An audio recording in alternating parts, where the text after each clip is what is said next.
Welcome to Virgin Radio. We're doing our big Traitors recap today with Hannah Hope and Amanda Devlin, both from The Sun, both massive Traitors fans, guys. Episode 1 and 2, they've dropped, and we've been waiting for this. The three of us have been speaking about this for months. Obsessed. What are we thinking so far? Well, I've got to say, this year, because it's the third year running and everyone's clearly like completely binged the other series, I feel like we've got some really clever game playing among all the contestants. So I feel like the claws are sharper than in previous years, and they're bringing their A game. I don't know. Don't you think that it's one of those shows that I think producers might think, oh, I've got to up the ante. You know, every show I've got to do something different. But I'm a firm believer that it don't fix what's not broken. But the one thing that does change every year is that contestants on the show take something from the year before and think, I'm going to up my own ante. And I think that's what is good about this show, because all the contestants have come on, some lying about their backgrounds, some stupidly lying that makes no sense, but some, you know, just kind of, I guess, enhancing their personalities or dulling down their personalities. You always learn something from the year before, I think. You learn what not to do. Yeah. Well, like you said, so we've got someone doing a fake Welsh accent. We haven't had that before. We've also got an army girl pretending to be a beautician to try and... I wondered, is she saying she's a beautician? Yeah, she's saying she's a nail technician, but she's really served in the army. Of course. So she wants everyone to think she's a dumb blonde, but she's like, but I'm really clever. But she actually hasn't guessed any correct traitors yet, has she? I want Leanne being the Barbie. She's saying she's the Barbie. She wore a pink suit to the first day, and she's an ex-soldier. She was in the UK Army for 12 years. Can she start showing this, please? I know, Can she start showing this edge to her? Yeah, I know. I mean, I think she was quite good in the trials. I mean, the other first big twist, we've had 25 contestants, never had that before. Previously, it's only ever been 22. And within the first few scenes, they're all in these train carriages and they have to drop 3 contestants. And the big question is will these 3 contestants then come back? And I'm hoping that they will. Because what do you guys think? Do you think that they're coming back? I hope so, because I quite fancied one of the guys. You liked Alexander. The diplomat. The diplomat. And I thought his job would be so brilliant of course, in that. And I think, what a waste. I mean, he's a terrorist negotiator. That is the kind of personality and negotiator we need to be getting the traitors out. Yeah, and it just seems like they go through so much. I mean, it's so hard to get on that show. The casting process is so stringent. Yes. Surely they wouldn't just throw them away, but they did in the past, and I think they came back. They came back in another round.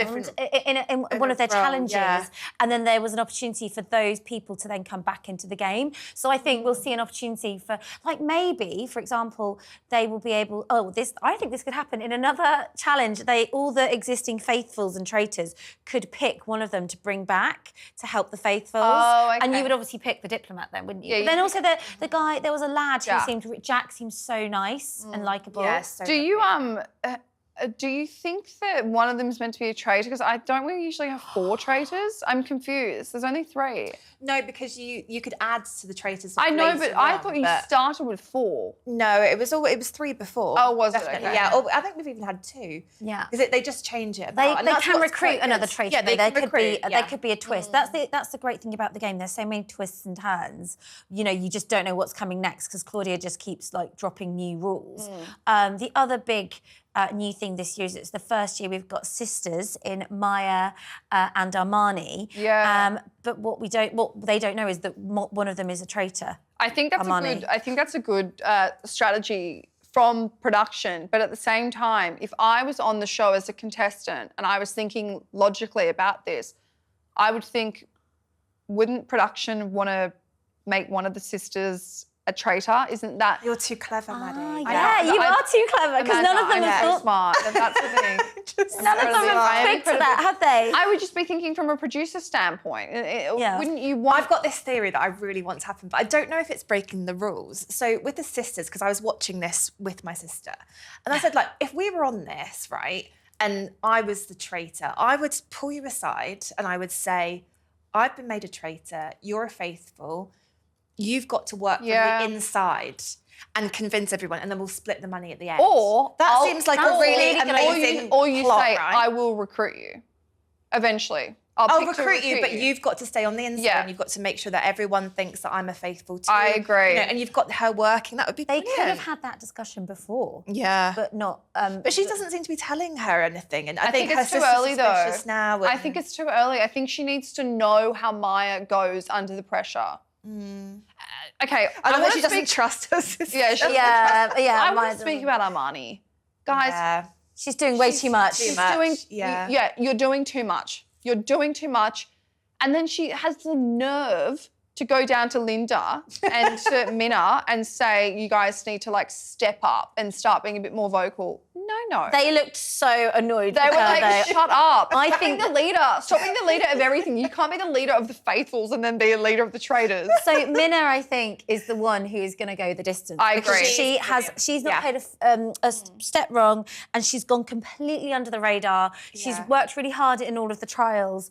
Linda's had some shade on her, and then I think they're starting to get suspicious of Armani. But Linda just doing the whole I know. When Traitors was mentioned. Who was the one that it was Jake that caught on? Yes. Yeah. And he was like, you literally rose to her saying Traitors. I'm so Linda. I would have done that. I would have just completely messed it up. I don't know how they do it. She didn't even last 2 minutes. No, like, I know. She was just like, I noticed her doing that as well. Really funny. But also, I wonder when I don't understand the vicar, the lady who's a vicar, has what's her kept it a secret that she, is a woman of the cloth. But then she keeps saying, well, in God's name, and she's wearing her cross. I'm like, why are you keeping it a secret? But what's the point? What is the strategy of keeping her being a vicar a secret? I don't understand, because I can understand why, maybe Alex might keep a secret that he's a diplomat, or why, or why Leanne might keep a secret that she's an ex-soldier.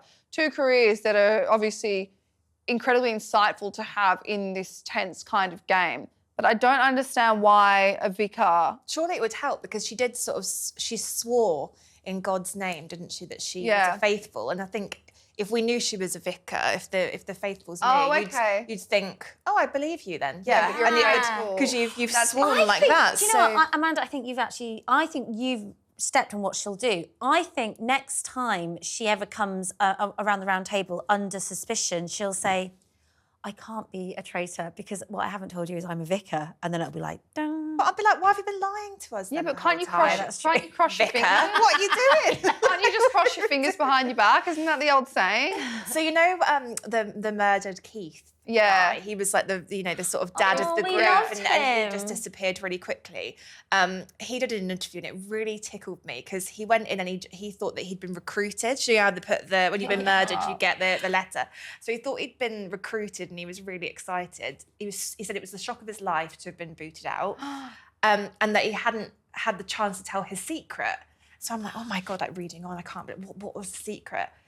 He had a black belt in Taekwondo. Oh, is that why he was doing taekwondo? He was doing taekwondo in his room. And that was it. That was the. I was like, well, how does that help with lying and stuff? That's really strange. Wait, what are you talking Well, maybe he feels that like makes him a really good faithful, because it makes him really strong. Yeah. The other thing is, I think if you are clever in there, you really want to hide it, because you're really at risk of being murdered, as we saw with Yin. Yeah. And the doctor, they're all like, well, you seem really nice, but you're a doctor. It's just your bedside manner. And it's like, God, just because he's a doctor doesn't mean that he's a liar, and they also suspicious of him catching out the traitors. Because in these early days, you cling to absolutely everything. You cling to like the most bizarre things, and so they're always so wrong. Though. I know they're always so wrong, and it's hard for us to watch. But I just think there's this really fine balance between being too smart, like Yin, and being vocal from the start, and kind of exercising your intelligence, and flying under the radar a little bit. Because like people might boot someone out because they're just quiet and just, whatever. It's like, that's an easy kill. Or you go and kill someone like Yin, who is vocal and intelligent. You can tell that she might be a bit of a threat. So I don't really know how to play it in those early days. I'm a bit sad that Yin went, because she was treating it like a massive social experiment. Yeah. And I know a lot of people found her a bit unlikable and annoying, but I was quite interested to hear her wacky theories. I love all of that. I think she'd have seen through all of them, and it would have been better. But I do love them all turning on each other, and the community imploding and the crying. And the crying. I do want to ask you guys before we look ahead for tonight's episode. What did you think about Armani crying when she was waiting for Minna to come through? She's just doing too much for me, Maddie. She needs to much? really like. I felt, over the course of the next episode, I was like, oh my God, Armani, you're doing way too much. But in that crying thing, I was like, is this convincing? I felt like it actually was. It was, but I think in isolation it would have been convincing. But because she's been doing everything else, it's like, my God, yeah, that's true. stop acting. Just let it be. She's just too much. It's like, just I agree. Linda's like enough now. And even Maya, her sister, is like, she's acting really weird. Even her voice is different. Sisters are hilarious and mean to each other. Are you really crying? Yeah, I would not be crying. Yeah, you'd be like, I'd be taking them. Yeah, I would probably. You'd be like, one less person to worry about. I also really hope they don't murder that little Freddie because he's so hot, isn't he? Freddie's the new Harry, I think. Yes. From last season. Yeah. I love that also, like in their rooms, they're meant to be like doing things that are their hobbies. So it's like doing shower. Nathan, who was it? Someone was doing taekwondo and his hobby was to shower and like rub his six pack. He's a model. Oh, is he a model? Yeah, That'll be why. Well, he should have been practicing his blue steel in the mirror. Those scenes of everyone in their room doing their thing, they're so cringe. What would yours be? I don't know. Probably TikToking. Yeah. Scrolling on on Instagram. One hand in like popcorn and one hand on my phone scrolling TikTok. Guys, okay, we've got episode 3 airing tonight. So I know that you guys might have some spoilers, but what are we looking for? I think this is a show that we don't actually want to give spoilers away because it's just I hated on the first show that we had the second episode go up on iPlayer. So some people had watched it and some people hadn't. Yeah. And I actually think this is one of those series that you want to watch at the same time. You tune it in at 8 p.m. It needs to be in real time. Watch it. We're all guessing at the same time, or we're all like trying to see who's working out what. I agree. I just have heard. All I'm going to say is that it is the sort of episode that you want to cancel your plans and stay in and watch. So it's Bombshell. A bit of bloodshed. Wow. A lot. Okay, bloodshed. Wow, that's a teaser, Amanda. Oh, well, thank you to Hannah Hope and Amanda Devlin for this Traitors recap. And we'll be back next week to do it all again.